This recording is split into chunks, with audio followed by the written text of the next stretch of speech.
Awesome. Well, thank you guys so much for that. That's a great way to start the day. So I'll talk a little bit about myself. So I'm First Nations Cree, as I had mentioned before, and I'm a drummer and singer. So that means that I am the keeper of the spirit of the drum. Our drums are believed to be like another soul, another entity. And so I have two drums. You can see them here. This is my first drum. I became a drum keeper when I was 12. And so because I was a little person, I needed a little drum. Because having a big drum draws attention. And you need to learn the teachings of the drum so that you can honor and respect the drum. And so having a bigger drum means that you need to be a bit more in touch with the drum teachings. And so this my first drum, her name is Mackenzie, which means wolf, and she's made out of Pasquahi mustus, which is the buffalo. And then my second drum, Amalpiasis, she's about 3 years old when I became a bigger drum keeper. Amalpiasis means the hummingbird, and she's made out of wapiti, which is the elk. But we believe that our drums are the heartbeat of Mother Earth, and so when you drum and sing, it's a sacred practice. We believe that the Creator hears us. He takes notice. And so you would never, ever, ever drum under the influence. You always drum when you're clean and sober. And you always drum in an honoring way to respect that spirit. So you would smudge your drum as well, because we believe that it's another spirit. And our drums are our sisters. So I treat my drums with the same honor and respect that I would treat my sister or my mother as well. Yeah, so drumming's a very big part of my life. I think the reason why I'm talking so much about it is because I miss it. I wasn't able to bring my drums over to New Zealand because I was so scared that they would take them away at customs. And so I'm really missing my drums. But so I'm from two places. I reside in two places because my people were nomadic, so I feel like I'm a very nomadic person. So I travel between the two places. So I have my city life where I went to school, and then I have my Jasper life where I live in the national parks. My mother and I have a business. We're called Warrior Women. We drum and sing for tour groups, train companies. We go into schools. We teach about Indigenous culture. We do Indigenous programming, and I absolutely love it. My mom and I have been drumming together since I was 12. That's my mom. We get mistaken for being sisters a lot because she's so young, she's so youthful. We once met a medium who told my mom and I that we have been mother and daughter for a very long time, but that the roles have been reversed. And we feel that a lot sometimes because sometimes I'm the one who's like, Mom, gotta do this, and she's like, no. Yeah, so I have a very special bond with my mom as well. I have a video, so I'm just gonna connect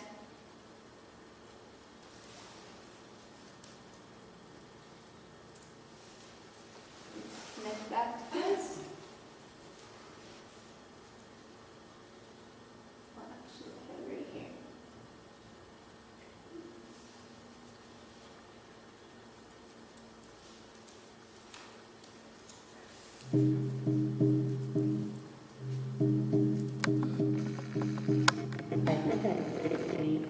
Started drumming naively.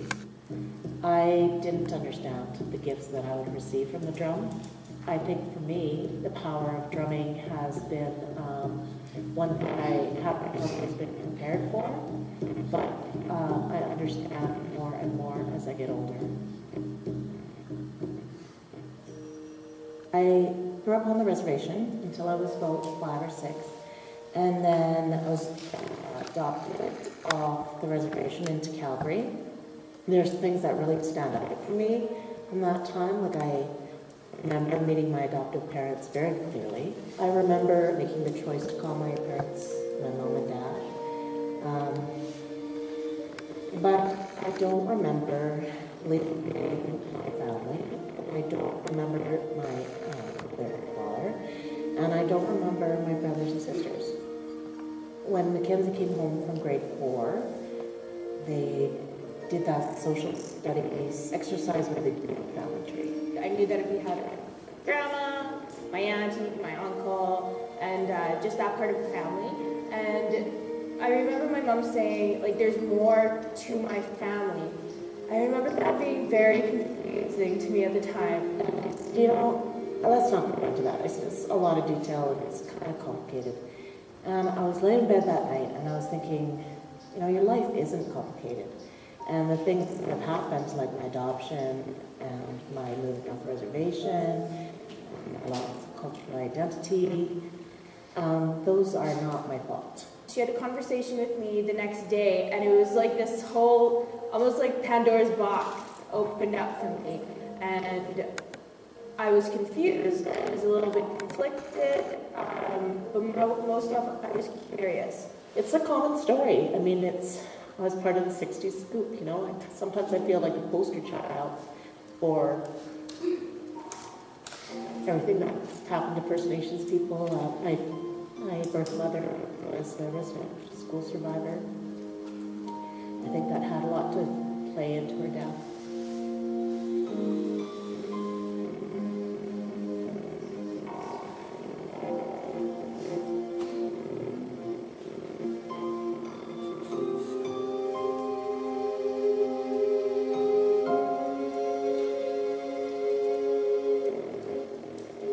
A lot of my youth was a loss of identity, a loss of culture. I lost my language, my ability to speak Cree.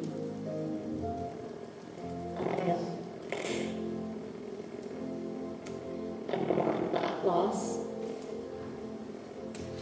I never once saw my mom really struggle with connecting back. I just always saw her shine through and teach me that resilience and that strength as well. I think that's very factual.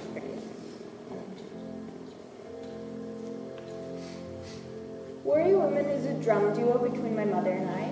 We do First Nations drumming, we do interactive performances, education, big drum experiences, just a little bit of everything, primarily First Nations drumming.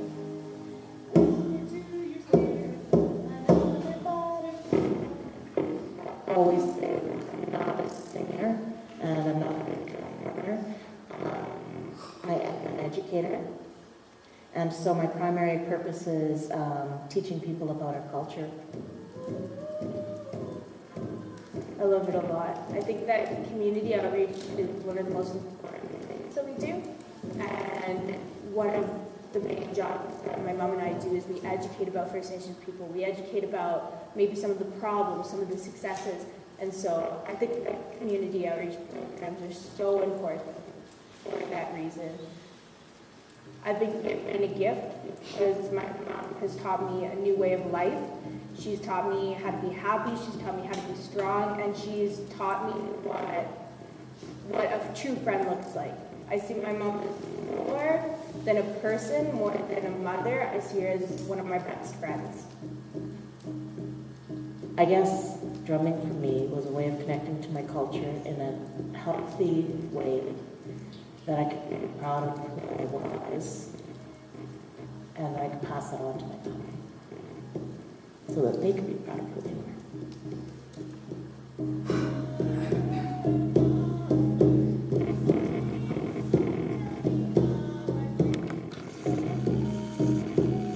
Awesome. Yeah, so I wanted to play that video because it's a little bit of an intro into my life. And kind of the reason why I do the work that I do, as well as my mother's life. So in Canada, we had residential schools. So from the 1800s to the 1990s, this was when the federal government took children from their homes and they placed them into schools that were run by the churches and the nuns. Parents had absolutely no choice. At the schools, the children couldn't speak their language, they couldn't practice their drumming and singing, their hair was cut. And we believe that our hair is an extension of our spirit. So their hair was cut and they were given English names.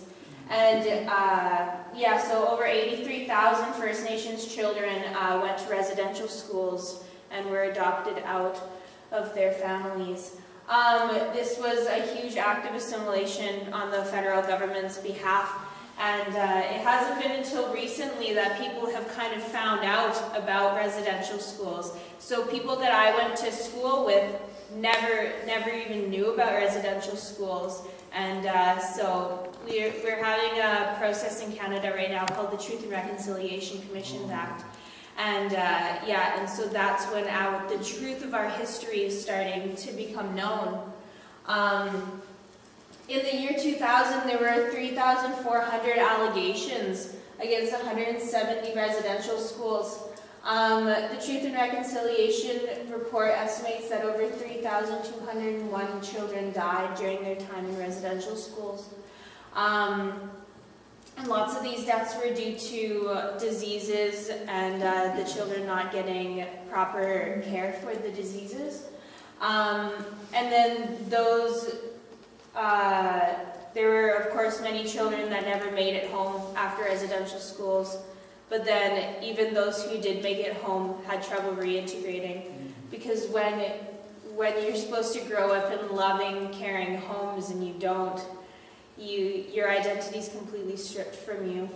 The last residential school closed in 1996, which is a little bit crazy to me. So when people always tell First Nations people or Indigenous people in general to get over it, it's not that long ago. My brother was born in 1996.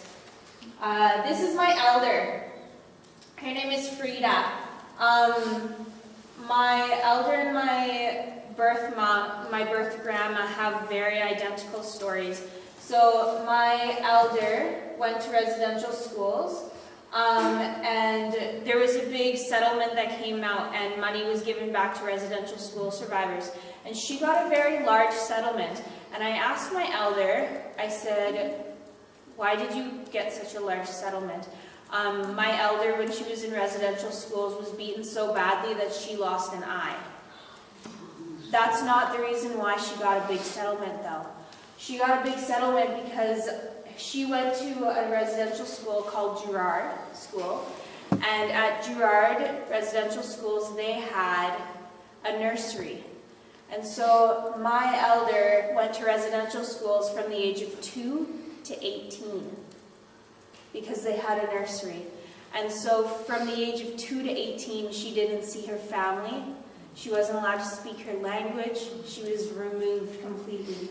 My elder is a very inspiring woman. She works in mental health and addictions.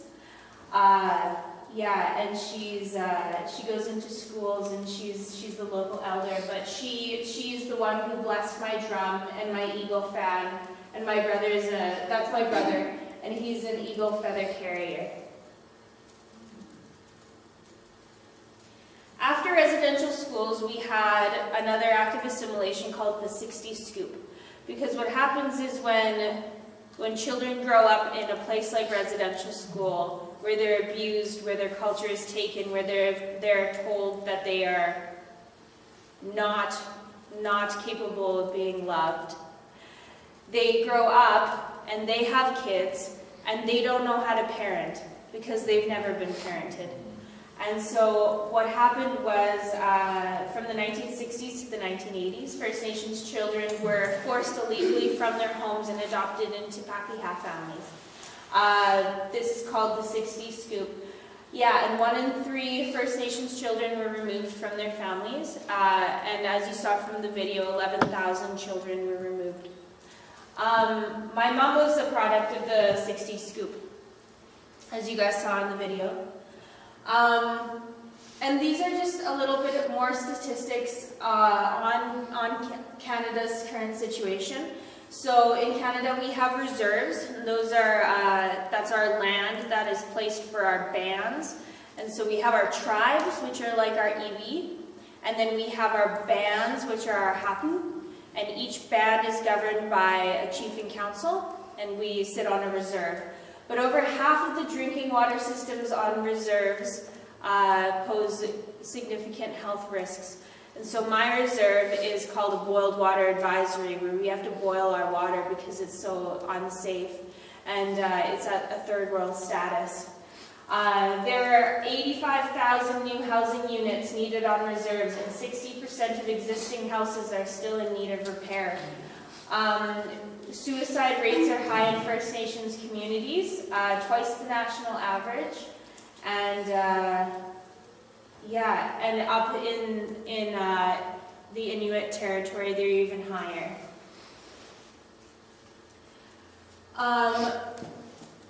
So this was from 2011, 1.4 million First Nations people live in Canada today, so we make up about 4% of the population.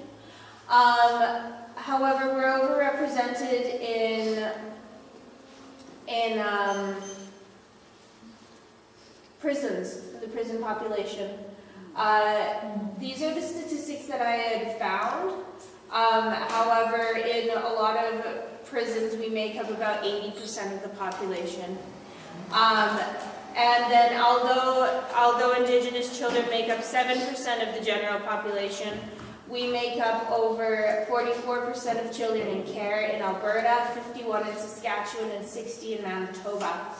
And we have a huge issue with violence against women. So we're 3.5 times more likely to experience violence than non-Indigenous women. And there are cases of over 1,000 Indigenous women who have gone missing and murdered in Canada, and the federal government still has not looked into it. So that's a huge issue that we're also facing right now. This is my mom. This is my mom, and this is my Uncle Ted. So a bit about my mom's story. She's the second youngest of 8. My Uncle Ted is the youngest of 8. Both of my grandparents went to residential schools. And so after that, they had their 8 children. My grandma, due to her experiences, committed suicide, leaving 8 children. There were various men in and out of the homes, so nobody really knew who the parents of these children were. And then they were a product of the 60s scoop. So my mom and my Uncle Ted were adopted out, and all of the other kids were adopted, and they were all closed adoptions. So didn't know where they came from, didn't know where they went. My mom was very lucky. This is my grandma Pat, and I call her my grandma because she's never treated me differently, and she's never treated my mom and my uncle differently. They were really lucky because they were adopted into such a loving, welcoming family. And my grandma did her best to try to reintegrate my mom and my uncle into like the white society, but also trying to keep a little bit of the cultural ties as well.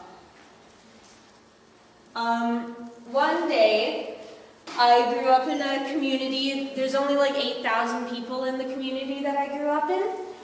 One day, one evening, this guy showed up at our house. And my mom was about 40. Yeah, she was 40 years old. So that guy showed up at our house, and he had another man with him. They knocked on the door, and we've seen this guy before, because in a community of 8,000, you kind of know everybody.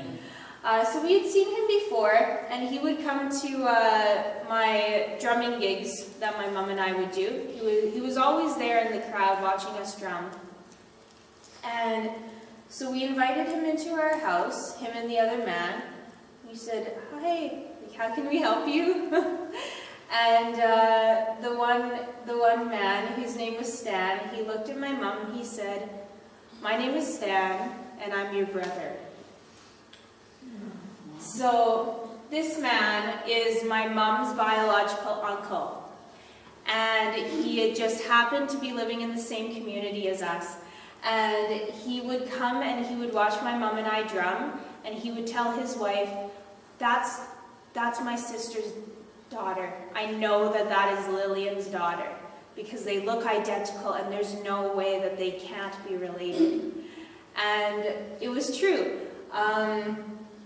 Yeah, my Uncle Joe found my mom, yeah, which was totally crazy. And so after 40 years of my mom not knowing her family, she found them. Well, they found her, actually. And so I think that that's another reason why we drum and sing, because it brought my mom back to her family as well. My mom's an amazing woman. I love her. She's also the keeper of our big drum. This is Okistatar Messiah, which means Great Mother Bear. She's made out of Pusquahimustus as well, buffalo. And so my little drum is a sister drum to this one because they're made out of the same animal. My mom, despite everything that has happened to her, there she is on the left, she's the flag bearer. Despite everything that has happened to her, she's the most resilient person I think I've ever met. She's the local knowledge keeper of Jasper. So you know, in First Nations communities, we have elders, kamatoa, and they're recognized by the community for having wisdom, and they carry out their elder duties. My mom's like us, like an elder in training. She's the knowledge keeper. So she's brought on board for council meetings, any kind of ceremonies and prayers that go on in the national parks. And this is my mom and my Uncle Ted now. Yeah, and this was on Canada Day. Yeah, so yeah, as my mom had said in the video, and as we'll hear from our other presenter too, the 60s scoop is not an uncommon story, and we still see the effects of that today. I'm a youth care worker. I work with Indigenous children, youth, and families. I came to New Zealand because I got accepted for an international work placement. I chose New Zealand because I work with an Indigenous framework in the work that I do with children, youth, and families, but we don't have kaupapa Maori organizations like you guys do here. Not yet, anyways. So I came here because I wanted to learn. I wanted to also prove to myself that you can work in an Indigenous framework. It is possible, because sometimes I feel like I'm fighting against the system, because it's one of those things that I went to a jobs career fair the other day, I guess like a couple months ago. You go up to each booth and you say, awesome, you guys have like 75% of the kids in your agency are Indigenous. What are you doing for Indigenous programming? And the agency goes, oh, nothing. But, you know, like, we're busy with this kind of stuff. Okay. Go to the next agency. What are you guys doing for your Indigenous children youth? Well, we kind of, we'll try to set them up with this program if they want, but not really anything. Okay, sweet. So I always feel like I'm fighting against the system sometimes. How's my timing looking? Well, I had put this in because I thought that this was really interesting. This is a medicine wheel, which is kind of like the symbol for Indigenous people. And it reminds me so much of Tawhai Tapafa. Yeah, which is crazy. So each quadrant in the medicine wheel means something different. And I could talk to you guys about medicine wheel teachings forever. It's like a whole other program in itself. But this is kind of like the framework that I use when I work with Indigenous children. And so we have our one quadrant, our first quadrant. This represents children. So it's your physical well-being. The wolf sits here. Our medicine of sweetgrass, earth, summer. Then you go into mental well-being, which is our youth. You go into emotional well-being, which is our other medicines, and that's our adult. And adults sit there because you often see adults don't quite know how to channel their emotions, so it comes out in anger. And then you have your spiritual well-being, and that's where our elders sit. And it's funny because elders sit up here and youth sit down here. Children sit here and adults sit here because when you're a child, you need your parent. So that's why there's this strong connection between children and parents. But then when you're a youth, who here has any teenagers? Does have any teenagers? Great children. Yeah, you know, they get to that age and you just can't deal with them anymore, so then you send them to your grandparents. So that's why we believe that youth need to be mentored by our elders. And this entire, in the middle is ourself and our creator, and how we have to be balanced between our physical, our mental, our emotional, and our spiritual health.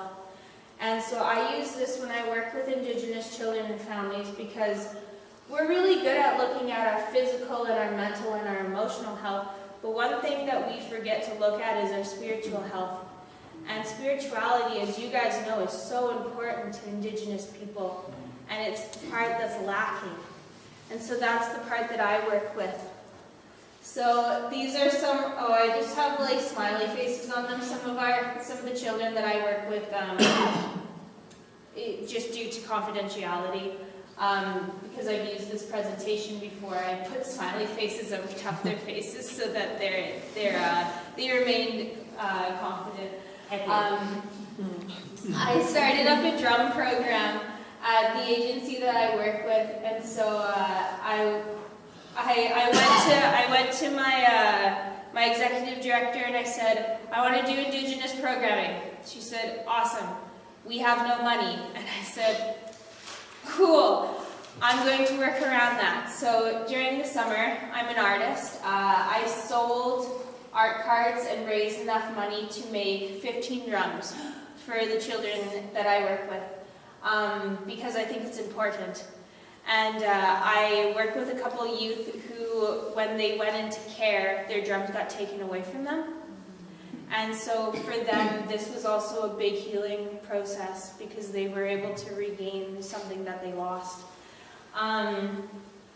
Yeah, and so I took them through the traditional process of making drums. We made drum bags. And it's funny, when you put things out into the universe, sometimes you'll get things back. So I only had enough money to get the materials for the drums, and I didn't have enough money to get drum bags. But I threw it out onto Facebook one day, and some woman found me and she said, I'm going to donate 20 drum bags to you. And so she made these beautiful canvas drum bags, and the kids got to decorate them, so they're really excited. Yeah, so these are some of my little drummers. Yeah, and so they're decorating their drums, they're very excited. So we have littles, and then we also have a big youth, too. So these are some of my kids drumming along with me. Yeah, some of my teens. And then before I left, which was so sad for me to leave, I gifted an eagle feather. So this is Max. He's a youth that's been drumming with me. I've known him since he was 13. He's 17 now. He used to not go to school. He hated school. We couldn't get this bloody kid to go to school. And then one day he just like decided by himself that he was going to go to school, and now he's captain of the football team. He has straight A's, and yeah, so but anyways, I gifted him an eagle feather. Being gifted an eagle feather in my culture means that you've done something really well, and that you have a certain status now. And so he has taken on the role of mentoring the little drummers now. And so yeah, and so he's He's now